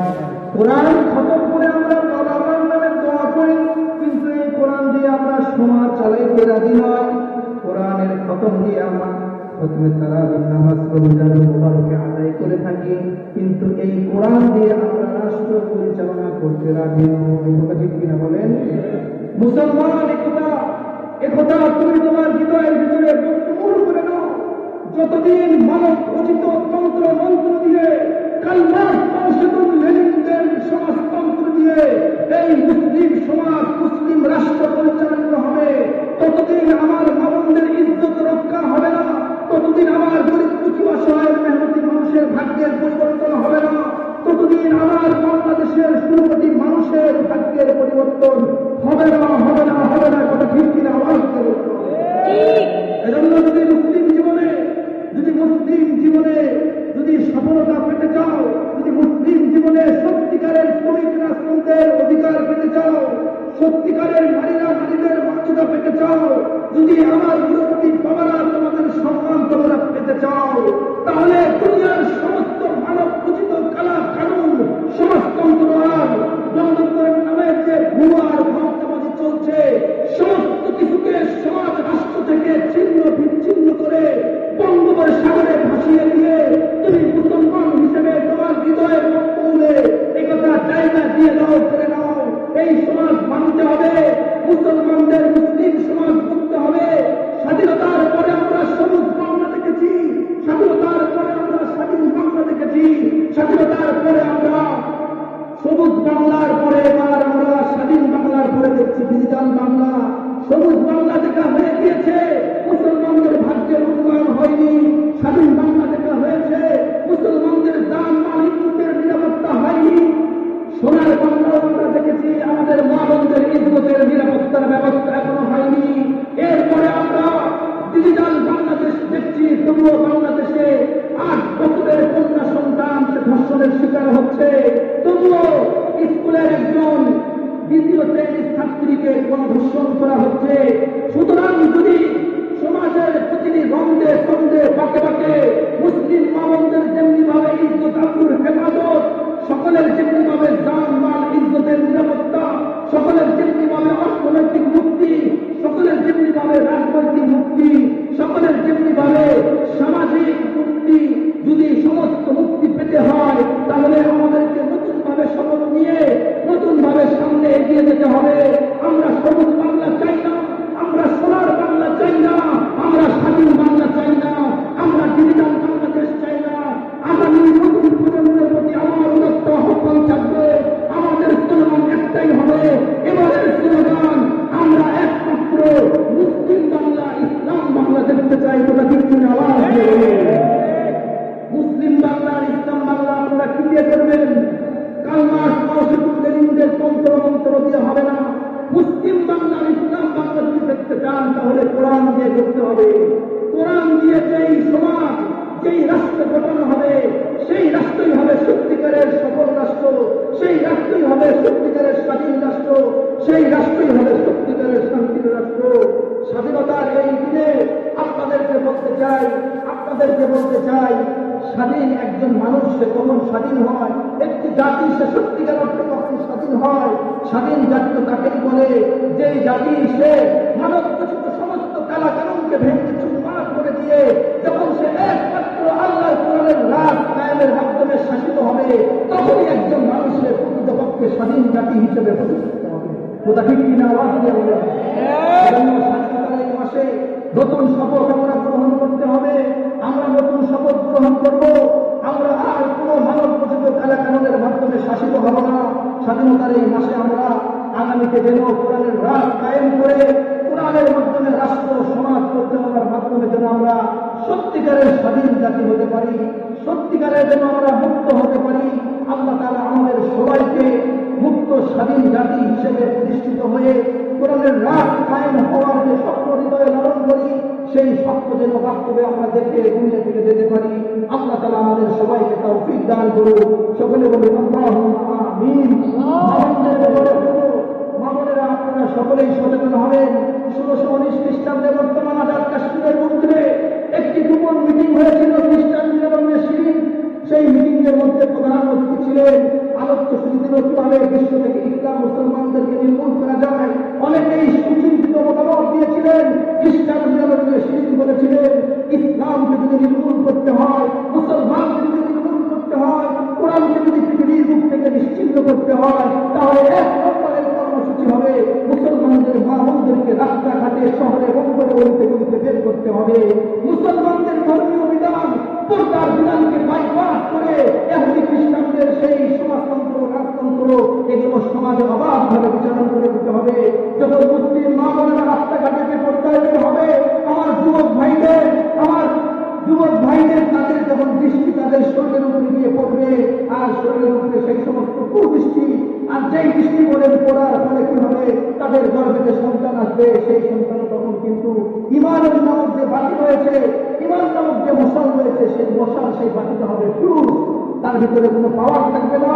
তার সাথে টাকা তৈরি হয়, টাকা তৈরির মেশিন যেমন নকল হলে টাকাও নকল ভাবে মা জাতির পেটটাকে যখন রোপণ করে দেওয়া হবে বেপরদার কারণে, তখন ওই মায়ের গর্ভে আর সাইকুল মাহমুদ জন্ম দিবে না, বাইজিদ মুস্তাফি আর জন্ম দিবে না, খাজা মঈনুদ্দিন চিশতি আর জন্ম দিবে না, হুসাইন আহমদ মাদানী আর জন্ম দিবে না, আল্লামা আহমদ শফী সাহেবের মতো বীর সেনানী আর বাংলার জমিনে জন্ম দিবে না।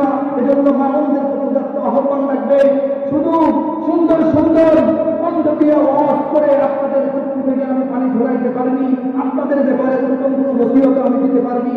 তবে মা বোনদের প্রতি একটাই নসিহত, মুসলিম মা বোনেরা, তোমরা যদি সত্যিকার অর্থে তোমাদের অধিকার পেতে চাও, তাহলে একমাত্র অধিকারের নিশ্চয়তার নাম হলো আল কোরআনুল কারীমের সূরাতুল আহজাবের 33 নম্বর আয়াত, ওয়াকারনা ফী বুয়ুতিকুন্না ওয়ালা তাবাররাজনা তাবাররুজাল জাহিলিয়াতিল উলা ওয়া আকিমনাস সালাত। হে মুসলিম মা বোনেরা, তোমরা বেপরদা হবে না, তোমরা বেপরদা হয়ে আইয়ামের জাহিলিয়াতের যুগের মহিলাদের মতো তোমরা ঘুরবে না।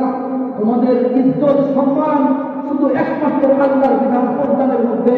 এজন্য আমার সমাজ থেকে, রাষ্ট্র থেকে যদি মহিলাদের উপরে বিধিন যেটা হয়, অ্যাসিস্টিক জীবন যেটা হয়, ধর্ষণের যে ঘটনাগুলো ঘটছে, 2018 সালের রিপোর্ট 942টি ঘটনা ঘটেছে ধর্ষণের, 942টি ঘটনা ঘটেছে ধর্ষণের। বাবা মেয়েকে ধর্ষণ করে, শিক্ষক তার ছাত্রীকে ধর্ষণ করে, মাত্র 8 বছরের সন্তানকে ধর্ষণ করা হয়। জাহেলিয়াতের যুগের গর্ভতার কথা বলা হয়, মায়ের সামনে সন্তানকে হত্যা করা হয়, হত্যার পরে লাশকে শুদ্ধ খুঁজে পাওয়া যায় না। জাহেলিয়াতের যুগের গর্ভতার কথা বলা হয়, সন্তানকে গাছের সঙ্গে বেঁধে রেখে মাকে ধর্ষণ করা হয়, স্বামীকে গাছের সঙ্গে বেঁধে রেখে স্ত্রীকে ধর্ষণ করা হয়। এই হলো আমার বাংলাদেশের ইতিহাস, এই হলো আমার বাংলাদেশের সভ্যতা। এজন্য মা বোনদের প্রতি উদাত্ত আহ্বান থাকবে, যদি আপনারা আপনাদের গর্ব থেকে হাফেজ, আলেম, মুফতি, মুহাদ্দিস আর আমাদের পূর্বসূরীদের বড় বড় উল্লাহর জন্ম চান, তাহলে আপনারা আপনাদের নারী শরীরকে হেফাজত করুন, আপনারা পর্দার ভিতরে এসে যান। দরিদ্র বাবা যারা আছেন, দরিদ্র শ্রমিক ভাই যারা আছেন, আপনাদের প্রতি উদাত্ত আহ্বান থাকবে, শ্রমিক ভাই আপনারা সত্যিকার অর্থে যদি শ্রমের মূল্য, শ্রমিকের শ্রমের অধিকার যদি তারা সত্যিকার অর্থে পেতে চায়, ইসলামের দেওয়া শ্রম নীতিকে মানতে হবে। ইসলামের দেওয়া শ্রম নীতি একমাত্র আপনার অধিকার নিশ্চিত করতে পারে। এজন্য সেই প্রোগ্রাম নিয়ে আপনাকে সামনের দিকে অগ্রসর হতে হবে। সমাজ থেকে যদি সকল প্রকার অস্থিরতা ফায়সা দূর করতে চায়, সমাজের সকল মানুষকে যাদের উপরে নামাজ ফরজ হয়েছে, সকলকেই তাদের নামাজে আসতে হবে, সকলকেই তাদের নামাজে আসতে হবে। নামাজের মাধ্যমে ইন্নাস সালাতা তানহা আনিল ফাহশাই ওয়াল মুনকার, ইন্নাস সালাতা তানহা আনিল ফাহশাই ওয়াল মুনকার। নামাজের মাধ্যমে সমাজ থেকে, রাষ্ট্র থেকে সকল ফায়সা কাজ দূর হয়ে যাবে, সকল ফায়সা কাজ দূর হয়ে যাবে। সন্ত্রাস থেকে যদি আমরা সমাজকে নির্মূল করতে চাই, তাহলে কোরআনের সেই আইনকে মানতে হবে। মান কাতালা নাফসান বিগাইরি নাফসিন আও ফাসাদিন ফিল আরদি ফাকান্নামা কাতালান নাস জামিআ ওয়া মান আহইয়াহা ফাকান্নামা আহইয়ান নাস জামিআ। কোরআন বলছে, একজন নিরপরাধ মানুষকে যে ব্যক্তি বাঁচিয়ে দিল, সে যেন পুরো পৃথিবীর মানুষকে বাঁচিয়ে দিল। কোরআন বলছে, একজন নিরপরাধ মানুষকে যে ব্যক্তি হত্যা করলো, সে যেন পৃথিবীর সমস্ত মানুষকে হত্যা করলো। সুতরাং যদি আমরা মানুষের জীবনে করতে চাই, ইন্নামা জাযাউল লাযীনা ইউহারিবুনা আল্লাহ ওয়া রাসূলাহু ওয়া ইয়াসআউনা ফিল আরদি ফাসাদান আন ইউকতালু আও ইউসাল্লাবু। যখন কোন সমাজে, রাষ্ট্রে সন্ত্রাসী কর্মকাণ্ড হবে, কোরআন বলে দিয়েছে, সন্ত্রাসী কর্মকাণ্ড যারা সংঘটিত করবে, যারা ডাকাত হবে, যারা বদমাশ হবে, তাদেরকে শুরুতে চড়াইয়ে হত্যা করতে হবে। কোরআনের এই আয়াতের বিধান যদি বাংলাদেশে রাষ্ট্রীয়ভাবে কায়েম হতো, আমার দেশে, আমার সমাজে কখনো কোনোদিন আর সন্ত্রাসী কোনো কর্মকাণ্ড সংঘটিত হতো না, তোমরা ঠিক কিনা বলো? এজন্য আমাদেরকে যদি সুন্দর সমাজ করতে হয়, সুখী সমৃদ্ধ সমাজ যদি নির্মাণ করতে হয়, সুখের শান্তির সমাজ যদি আমাদেরকে করতে হয়, আমরা যদি শান্তির ঘুম ঘুমাইতে চাই, আমরা যদি শান্তির বিছানায় গিয়ে আরামের ঘুম ঘুমাইতে চাই, আমরা যদি আমাদের মা বাবার ইজ্জতের রক্ষা করতে চাই, আমরা যদি আমাদের যুবকের জান-মাল-ইজ্জতের নিরাপত্তা নিশ্চিত করতে চাই, তাহলে আমাদেরকে সকলকেই ফিরে যেতে হবে আবার সেই মদিনার ইসলামের দিকে। মদিনার ইসলামই একমাত্র মানব জাতির জীবনের সকল সুখ সমস্যার সুন্দর একটি সমাধান দিয়ে মানব জাতির জীবনে চিরস্থায়ী সুন্দর শান্তি প্রতিষ্ঠিত করতে পারে। আল্লাহ তাআলা আমাদের সবাইকে কোরআনের শাসন ব্যবস্থার মাধ্যমে জীবনের সকল স্তরে যেন তার সুফল আমরা ভক্ষণ করতে পারি। আল্লাহ তাআলা আমাদের সবাইকে তৌফিক দান করুন। সকলে বলে আল্লাহুম্মা আমিন। আলোচনা শুরু থেকেই এলোমেলো বিক্ষিপ্তভাবে দু চারটে কথা যেটাই বলছি, ভুল ত্রুটি ক্ষমা করে দিবেন। রাত অনেক হয়ে গিয়েছে, এজন্য আমি আপনাদের কাছে দুঃখিত। এখনই দোয়া হয়ে যাবে। আপনারা সকলেই আমাদের পিতামাতা, আত্মীয় স্বজন, এরপরে স্বাধীনতার এই মাসে যারা 1971 দেশমাতৃকের স্বাধীনতার সংগ্রামের জীবন দিয়ে স্বাধীন মানচিত্র, স্বাধীন পতাকা, স্বাধীন এই জন্মভূমি আমাদেরকে উপহার দিয়েছে, যারা এক জায়গা পরিমাণ ইমান নিয়ে দুনিয়া থেকে চলে গেছে, তাদের রুহের মাগফিরাতের জন্য আমরা দোয়া করব। ভাষা শহীদের প্রতি আমরা দোয়া করব।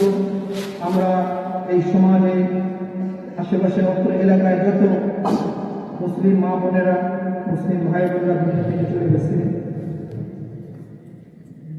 আজকের এই মাহফিল, যাদের দেওয়া এই জায়গাতে আল্লাহর কোরআন কারীমের বাগান, যাদের দেওয়া অর্থের মাধ্যমে আজকের এই মাহফিল, যাদের বুদ্ধি পরামর্শ সর্বোপরি সার্বিক সহযোগিতার মাধ্যমে আজকের এই জান্নাতের বাগান যারা তৈরি করেছেন, আমরা সকলে তাদের জন্য দোয়া করব। আল্লাহ সবাইকে যেন কাল কিয়ামতের ময়দানে আমাদের একসঙ্গে যেন থেকে যাবে। আজকে কোরআন কারীমের মাহফিলে আমরা এরকম ভাবে কোরআন হাদিসের আলোচনা শুনলাম। আল্লাহ যেন কিয়ামতের ময়দানেও আমলনামা ডান হাতে দিয়ে মিজানের পাল্লাকে ভারী করে দিয়ে সুলসিরাতের রাস্তাকে বিসমিল্লাহ পার করে দিয়ে সকলেই আল্লাহ তাআলা জান্নাতের মেহমান করেন। সকলে বলে আমিন। আমরা এখন সকলের রুহের মাগফিরাতের জন্য সূরাতুল ফাতিহা, সূরা ইখলাস ইস্তেগফার করে শুরু করি। আউযু বিল্লাহি মিনাশ শাইতানির রাজিম। বিসমিল্লাহির রহমানির রহিম। আলহামদুলিল্লাহি রাব্বিল আলামিন।